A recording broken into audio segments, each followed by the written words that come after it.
Okay, short week, right? We got 3 days. Okay. As I told you last week,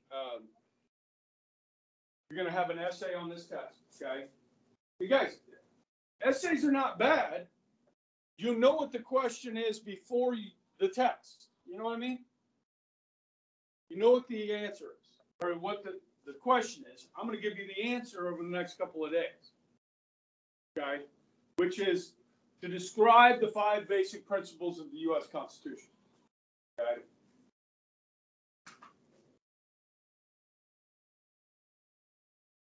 There's the U.S. Constitution in writing. Okay. The guy that penned this, actually, the guy named Gouverneur Morris. And yes, Gouverneur Morris was a governor. Governor Morris. Okay. He had really good handwriting, and so they let him write it. Like he didn't create it. He just wrote it. Yes? Penned it. Okay.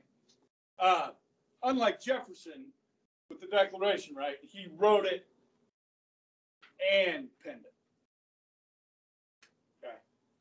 All right. So, guys, some of these are really simple. So, number 1, popular sovereignty, right? Popular meaning the people, right? Sovereignty meaning the right to rule. Okay. The government's authority comes from the people. Now, that goes back to a political philosopher that we studied a couple weeks ago that you wrote about on the first test. What was his name? What? John Locke. Yeah, we get that from John Locke. Now, this can be found throughout the Constitution. Right? Look at the first 3 words. What are the first 3 words of the Constitution? Yeah, okay. And this little part up here is called the what? The preamble. Did any of you guys have to memorize that when you were in grade school? Okay.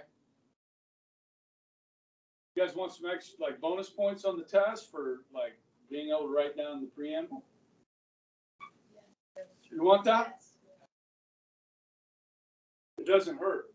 I mean, you don't miss any points if you don't do it, but we could do some bonus points on it. I wouldn't think that. Yes, with the extra credit. No, I can't make it too much because I don't like when people have over 100% in my class. So I don't think should be a thing. Over 100%. Do you? Sounds great. So we'll do like 3 points. 3 bonus points on the test. How's that sound? Will you guys remind me before we take the test? Hey, we get the preamble for 3 points, right? Okay. Because I'll forget. Good? Okay. So, we the people. There it is. Okay. Now, we the people also get to elect our government officials. What do you call that? What kind of government do you call that? Okay, yeah, republic or representative government. We get to choose our representatives, our government officials, to make decisions for us. Okay? Oh my gosh. I read this story on the internet yesterday, and then I heard it on the radio this morning. There's a woman running for Congress in Oklahoma.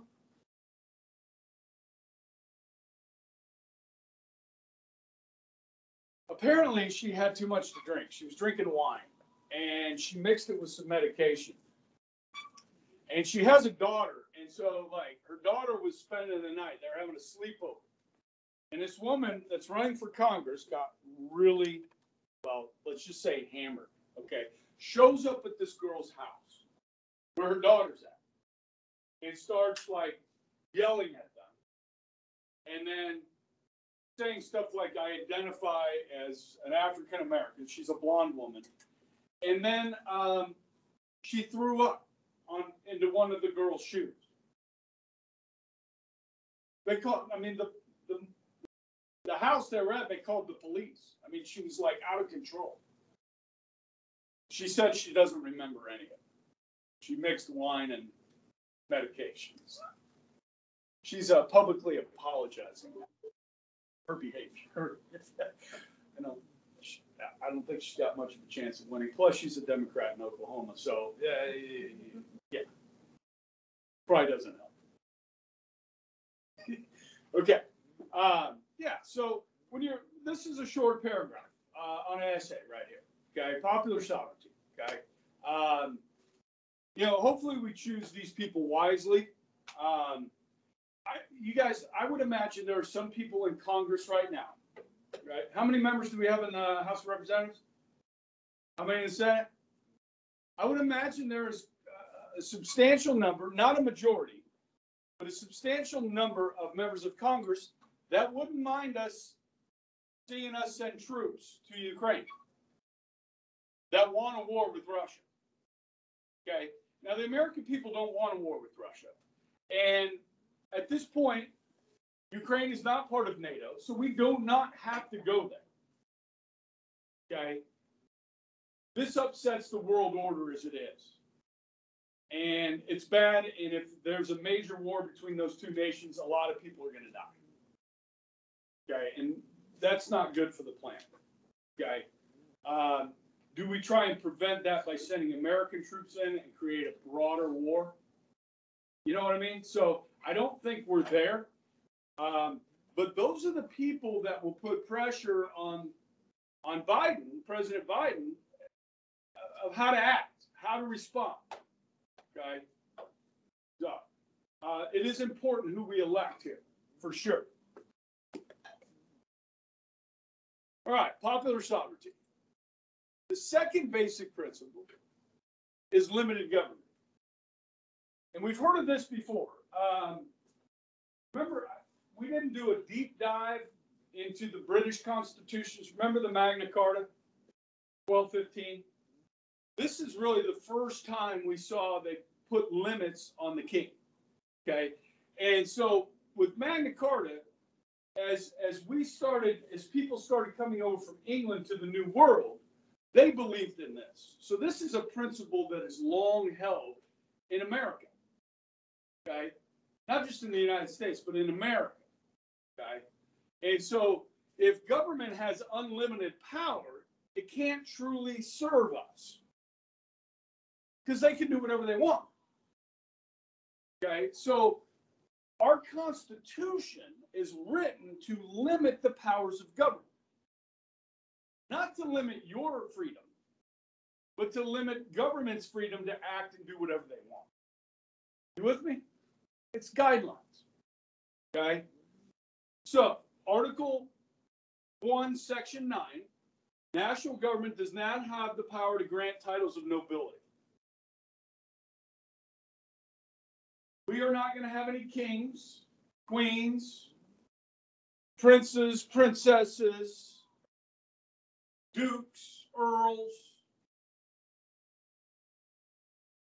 these sorts of things. Yes? Now in England, they still do that, right? Knights. You guys heard of Elton John, right? He is now Sir Elton John. Yes? And Sir Paul McCartney. Okay, they've been given a title of nobility by the monarch. Okay, what's the closest thing we got to nobility in the United States? What about the Bush family? Right? You had George the dad, George the son, Kennedy clan. Who?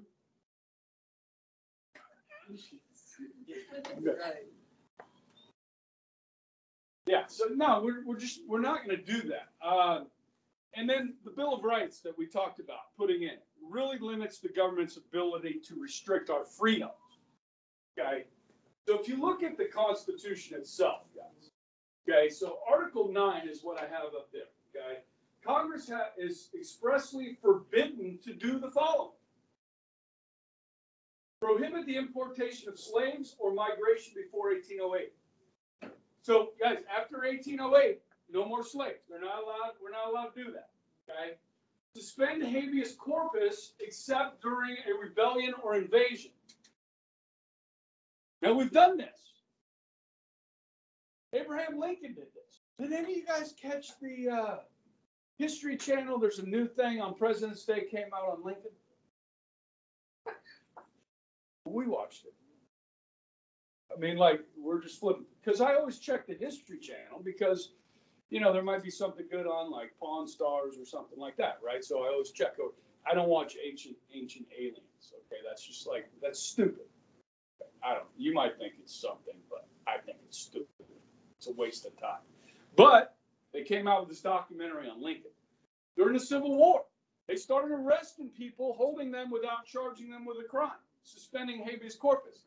During World War II, remember when we rounded up Japanese Americans and put them in camps? Suspended habeas corpus. Okay? Now, you're not usually supposed to do that. Okay? But in an emergency, you can do it. Okay? Did you guys follow what happened in Canada over the week? You know, you had the trucker protest, right? And Prime Minister Trudeau of Canada instituted the Emergency Act. Yeah. Dude, we got a freaking little teapot dictator to our north. This Trudeau guy. Okay? He's panicked because there's a bunch of truckers parked in the streets honking the horns. So we need to institute the Emergency Act. And what they're doing is they're actually freezing these people's bank accounts. The federal government. Okay, so like these people, there's over 200 people that they've just frozen their bank accounts. They can't get into their, you know, they were peacefully protesting. Guys, there were no riots. You understand? Like, the businesses in Ottawa, Canada, did not board up their windows because nobody was burning or looting or destroying. It was a peaceful protest. Okay? And this guy, I feel like he overreacted. Okay? Most people that are sane, I think the same thing, but I don't know. Oh, by the way, there is a trucker convoy on the way to Washington, D.C. right now of American truckers.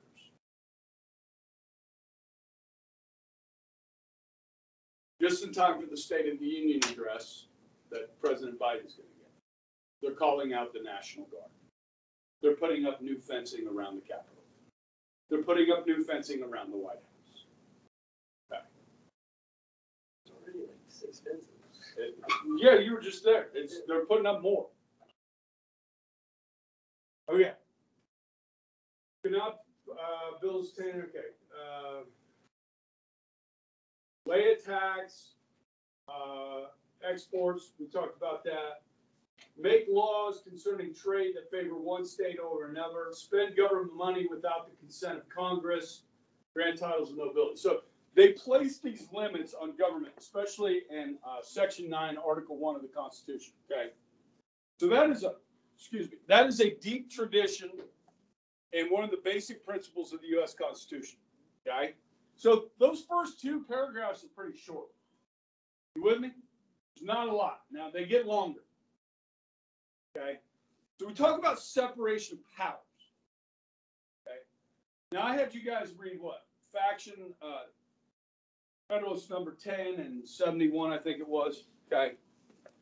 But there were other Federalist papers written about this. Okay. Remember the fear, and some of you guys got this on the test. Some of you guys wrote this on your long answers, where, remember, Patrick Henry really feared that the national government would become too powerful or the president would become like a king, right? Well, separation of powers and checks and balances prevent that from happening. Yes? Okay? So, this prevents a concentration of power and an abuse of power, dividing the responsibilities among the 3 branches. Now I think we know the basics here. Which branch controls the purse, the money, the legislature? Which branch controls the sword or enforces the law? The executive. And which one settles disputes between different parties? Okay, so there's your separation of powers, okay? president can't make his own laws. The president can't print his own money. He's got to rely on somebody else to do that. Congress cannot enforce their own law. And neither can the judicial. They cannot enforce the law either. They don't have a sword. They have robes.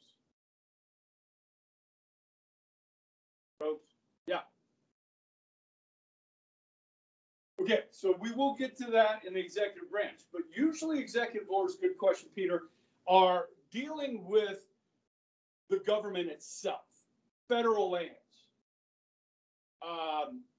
Quick example. Coach, can you send me Mary Jo Peterson when it's convenient? Okay. Thank you. It's not convenient. Okay, when Bill Clinton was elected president in '92, he put a moratorium of logging in the national forests. So these are national forests. They're owned by the federal government. We all own them, okay? So no cutting down of trees. Bush gets elected in 2000, signs an executive order saying that they can do selective logging to thin the forest. So if you get a forest fire, you can have a chance of putting it out, like getting some of the undergrowth out, and building fire lanes. So you guys know when there's a forest fire, right? It spreads with the wind, especially, right? Well, if you build a fire lane through the national forest, say 30 yards wide or 50 yards wide, you got a chance to stop it before it skips over to the other side. You follow me? So you could cut down those trees in the national forest to create fire lanes. Obama gets in 2008, moratorium, no more logging in the national forest. Okay. Now, a lot of that is talking to the special interests, right? So the Democrat Party tends to be the one of the environmentalists, right? Where the green people go is to the Democratic Party, yes? So when they get elected president, Democrat presidents tend to try and make those people happy. Follow me? So usually it's only with federal things that concern the federal government. Sometimes presidents try to go beyond that. And that's where the court steps in and says, you can't do that. You don't have the power. Like mandating businesses have their employees vaccinated. He tried to sign an executive order to do that through OSHA. Can't do that. Not very good at that. Waving the finger. Yeah. You with me? Okay. So make sure, again, powers are listed. Okay. So in addition to things they can't do, things that they can do are listed. So here, Section 8. Congress is empowered to do the following: lay and collect taxes, borrow money. Ho, ho, ho, ho. We're good at that. $30 trillion. Regulate national and international trade. Establish rules for naturalization for people that want to become citizens, and bankruptcy laws. Coin money. And set standards for weights and measures. So we use inches and miles. For the rest of the world uses, what's it called? The metric system, right? Yeah. What's ours called? Sounds right. Standard. Yeah. I don't like the kilometer thing, right? I like inches too, right? That's all we know. Yes. If you're going into engineering or something, like my wife, like she deals like internationally, like with companies in Italy and Belgium and so forth, where they buy stuff they make over there and we bring it over here. You got to learn that stuff. I don't have to learn it. She does. All right. Yeah. So the powers are listed. All right. Powers are limited. Powers are listed. separation of powers. Good?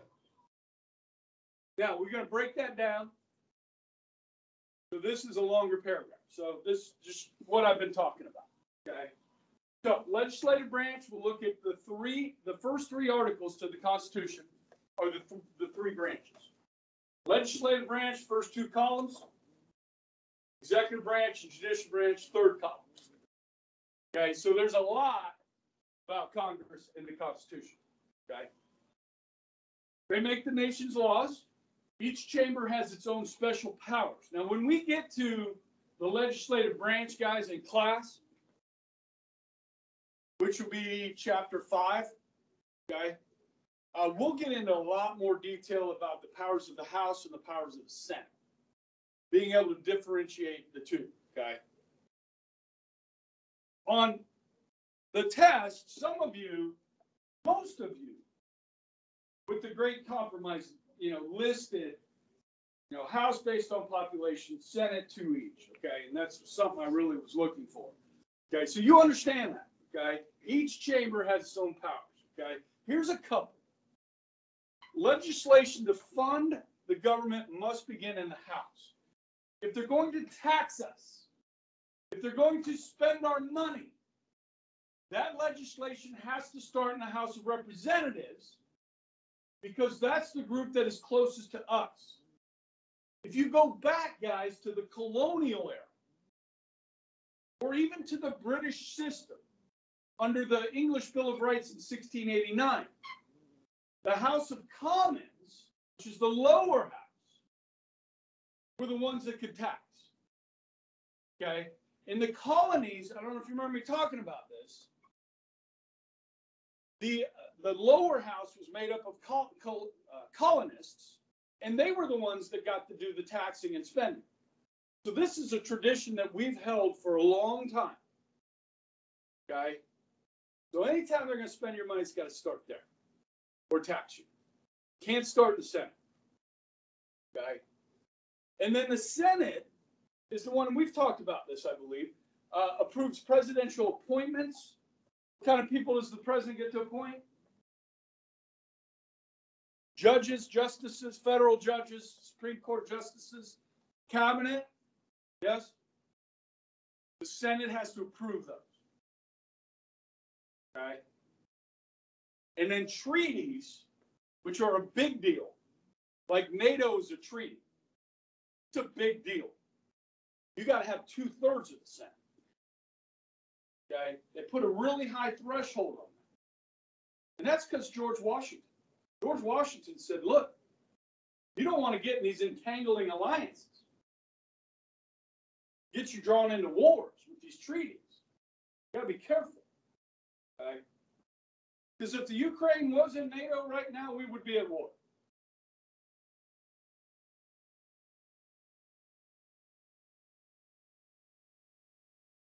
So there's the U.S. Capitol. Some of you guys seen that. Probably didn't get to go in it, did you? It's our house. This is the people's house. This is our house. We own this. Not the 535 people that serve there. It's our house. It's not Nancy's house. This is a look at the House chamber. The House and Senate chambers look different. And they got like benches in the House, and then in the Senate they have desks, 100 desks. Okay. Executive branch. Wednesday.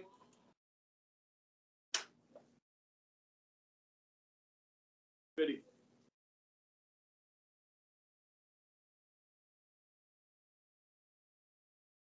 All right, this is simple, right? You got the president, vice president, and executive departments or cabinet departments. Okay. They execute, carry out the laws. The president of the United States actually wears a lot of different hats. Okay. He's the commander in chief. He's the chief diplomat. He is the chief legislature. Like he tries to lead Congress. The president is chief of state. Remember how we talked about in presidential systems, the president is both head of state and chief executive. Okay, he's the chief administrator. He's the boss of 3 million employees that work for the federal government, the executive branch, which is the largest employer in the United States, the executive branch of government. So he wears a lot of different hats, okay? Directs relations with foreign nations, okay? So President Biden has been busy talking to the heads of state in Europe, okay? And with Vladimir Putin of Russia as well.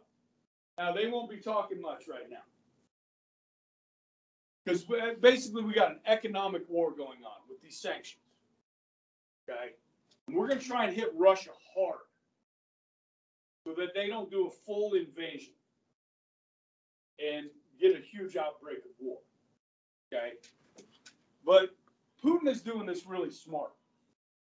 By calling these two areas independent provinces of Ukraine, he's just going into those two, where there's a lot of Russian-speaking people. This is exactly what Hitler did. Peter, remember the Sudetenland? Remember that Sudetenland, Michael? Where you had these 3 million people of German ancestry living in Czechoslovakia. He said he wants to bring those people, the people of Austria, where he's from, where Hitler was from. You know what I mean? Putin's not a dummy, okay? He's actually really smart. And he's playing us. He's playing the world right now. So, see what happens. All right, good here? All right, let's look at Article 3. I need to update that picture. Okay. She has passed away. Who's this? RGB, Ruth Bader Ginsburg. She passed away. And her spot was filled by Trump's last appointment, which was Gorsuch. Kavanaugh, right? Wait, no, Amy Coney Barrett replaced her, okay? This is the one, Breyer, that they're kind of forcing out. Like, you need to retire, okay, before the midterms.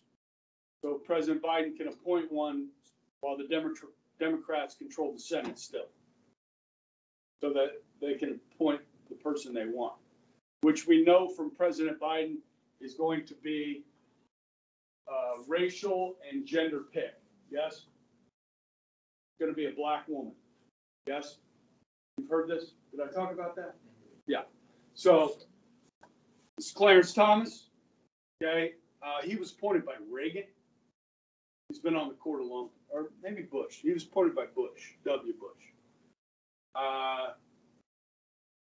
Gorsuch, Breyer, Sonia Sotomayor, she was appointed by Obama. Justice Roberts is Chief Justice of the Supreme Court. Roberts, he is appointed by W. Bush. Elena Kagan, she was appointed by Obama. Kavanaugh, Trump. This is Alito. Okay. He's still on the court. Okay. And then Amy Coney Barrett here by Trump. Okay. So, liberal, probably the most conservative on the court, Clarence Thomas. Conservative, probably the most liberal on the court, one of these two, the most liberal on the court. Moderate to conservative. Conservative. Still trying to figure out Kavanaugh. But he's a true conservative or not.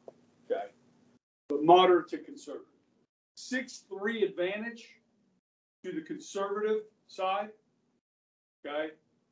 That's why Democrats are really desperate, because if he stays on past midterms and dies, then Republicans are likely to control the Senate, so they won't be able to get through who they want to get through. Normally. And if he holds on until 2024, you elect a Republican, then the next Republican president will be able to replace another liberal judge, which is the Democrats' biggest fear. Okay. These people change culture, guys. These decisions that they make are huge. How long do they get to serve? Life. Okay. All right. So the only court the Constitution mentions is the Supreme Court. All other courts beneath it, the federal level, are established by Congress. Okay? And all of those judges, they serve for life as well. Okay? Then the states create their own courts. Gives Congress the authority to establish courts below it. That's what I just said. Okay?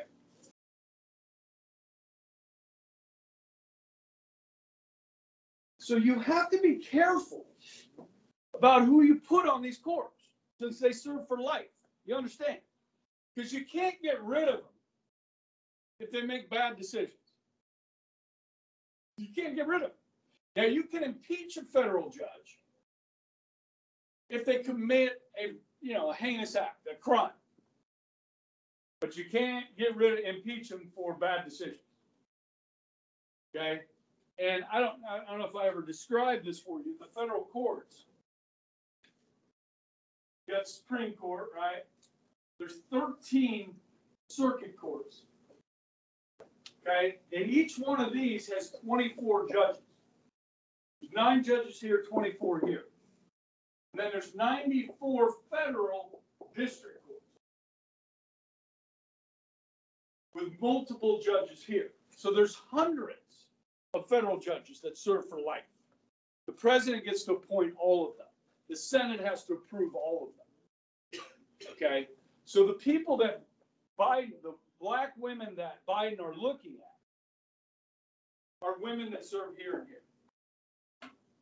Okay, normally they choose from here to go to here. If that makes sense.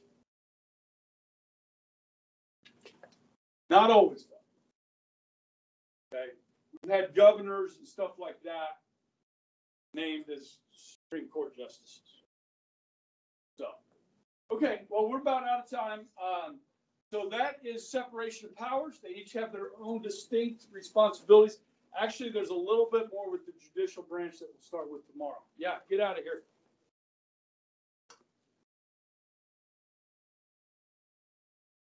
Good?